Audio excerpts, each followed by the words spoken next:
Dear Elijah and Elaina, one reason that I hope you all grow up to be good people is because you never know how your actions and your behavior may impact other people in their lives. I say this because recently a good friend of mine, Dr. Alan Berry, wrote a piece on his website. I think it's called In the Halls of Titans, I think. I'll put a link to it in the below. And Dr. Alan Berry, he's a friend of mine. And he decided to write a little paragraph about me, which I would have never, I still remember how we met, but I would have never have thought that it made an impact on him in the way that it did. So, go back a little bit. I think it was the fall of 2017. He is a college professor of English, very intelligent guy, and wonderful poet, part-time comedian, I would say. And I will never forget when we met the very first day he came down. And I can't remember if I knew he was coming. I think I knew he was coming, but I don't know if I had the full details of what was going to happen when he came. So usually when back at that time I was working at a college and he was coming there, the person would come to us and, sign a contract. We might, get them in touch with a recruiter or something to have them be taken around the campus so they could go and, basically get a tour of the campus and kind of be in their office and things of that nature, get in touch with people, stuff like that.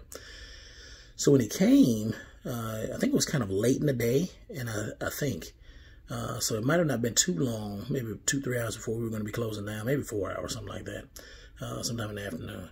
And he was needing, at that time, the college would house different college professors, ones who may have not lived there or come from there or who had a home there, so they let them stay in like one of the dormitories where the students didn't stay.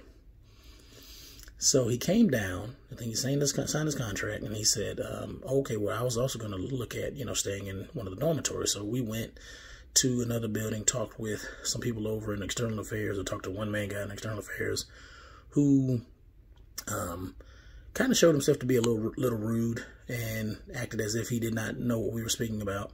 And that happens in life. Sometimes that's the one thing also, Elaina and Elijah, I want you to know is that sometimes life will throw you curveballs. You may be expecting one thing and then you get something different. So you might have a mini trial or mini tribulation that you have to face.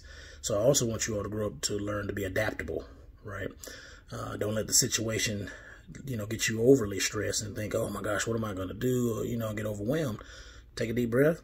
Think about what can I do in this situation that might help it, might help the person who I'm supposed to be working with or what have you. So anyway, to make a long story short, we went there. It panned out. We didn't get the dormitory was not ready for this college professor, and he ended up not even getting it, unfortunately. And, he was wondering where he was going to be staying, basically. Now, he wasn't stressed either, but I thought it just looked bad. Like, here, there's a new college professor coming to our institution, and we told him one thing, and then it didn't happen. That doesn't look good. So I was driving around trying to think, well, what can I do? What can I do? I couldn't get in touch with my supervisor for whatever reason. Maybe she was in a meeting or something. And there was nobody else on campus who could help. So I said, well, look, you came all the way from, I think he came from Alabama, or maybe Tennessee or something like that. I said, you came from this distance. Let me go ahead and put you up in a hotel. I think I had a little bit, I didn't have a lot of money, but I had a little bit enough to put him in a Super 8 motel for the night. I think it was like $55, $60 or something. So I said, what if I do that? And he was like, no, you don't have to do that. I was like, well, I want to do something because you don't want to stay here overnight. Now you have to go look for a place. Now it ended up being that he did find an apartment that he could move into rather quickly. But I thought that just looked bad, and I wanted to be there to be supportive of his move in.